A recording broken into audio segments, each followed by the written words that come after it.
Hook. 0 to 15 seconds. If you think you've heard every mystery, get ready. In 1948, a man was found dead on a beach in Australia. He was perfectly dressed, but had no ID. And in his pocket, a tiny scrap of paper with 2 words. Tamám Shud.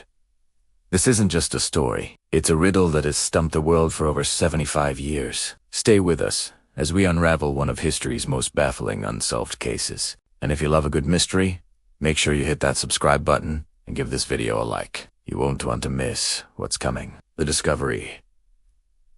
15 to 90 seconds. The morning of December 1st, 1948. On Somerton Beach in Adelaide, Australia. The day began like any other, but something was out of place. A man, impeccably dressed in a suit and tie with polished shoes, was propped up against the seawall. He looked serene, almost as if he were just resting, an unsmoked cigarette resting on his collar. But as the first beachgoers approached, they realized the chilling truth. The man was cold, stiff, and utterly dead. The police were cold, but instead of answers, they found only more questions. There was no wallet, no identification, and no signs of a struggle. It was as if he had simply materialized on the sand. The autopsy deepened the puzzle. Here was a man in peak physical condition, yet his organs were filled with blood, pointing towards a rare unidentified, but no trace of poison could be found. The cause of death was a blank page. Then came the first clue, a sign of deliberate deception. Investigators noticed that every single label from his suit, shirt, and tie had been meticulously cut away. This wasn't someone who had accidentally lost their identity. This was someone who had carefully and systematically erased it. The suitcase and the book, 90 to 180 seconds weeks, turned into a frustrating month. The mystery man remained a ghost. Then, a breakthrough. The police located a brown suitcase that had been checked into the Adelaide railway station as cloakroom the day before the body was found. Inside were more clothes, all with their labels removed, just like the ones on the body. Some items, however, were marked with the name T. Keen. Hope surged through the investigation, but it was quickly extinguished.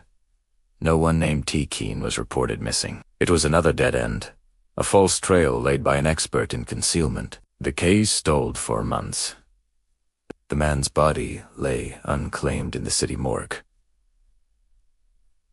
A silent enigma. Then, during a final re-examination of the man's trousers, a pathologist felt something odd. Hidden deep within the waistband, in a tiny fob pocket that everyone had missed, was a tightly rolled scrap of paper. On it were 2 words printed in an elegant, foreign script, Tamám Shud. A local librarian identified the phrase. It was Persian, from the final page of a book of poems called The Rubaiyat of Omar Khayyam. The meaning of the words was as poetic as it was final. It is ended.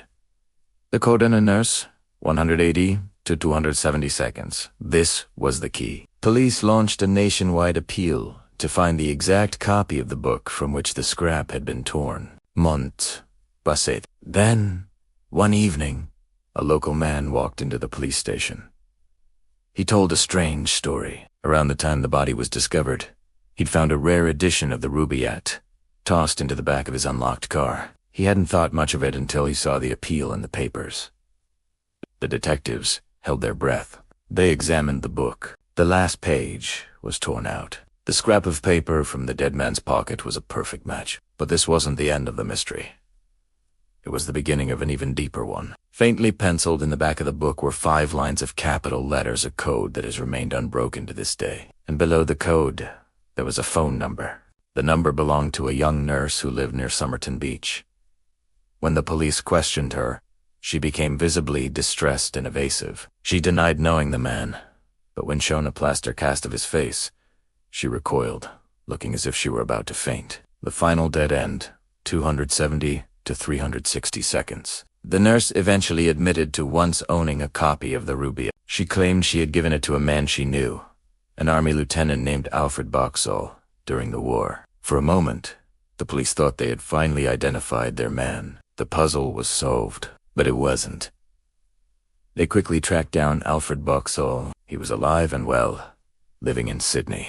And when they asked him about the book, he produced his copy of the Rubaiyat perfectly intact, including the final page with the words, Tamám Shud. The trail went cold, forever. The nurse refused to speak any further about the matter, taking her secrets with her to the grave. The code in the back of the book has been studied by the world's best cryptographers, from the FBI to naval intelligence, and has never been broken. The identity of the Somerton man was never discovered. Conclusion and call to action.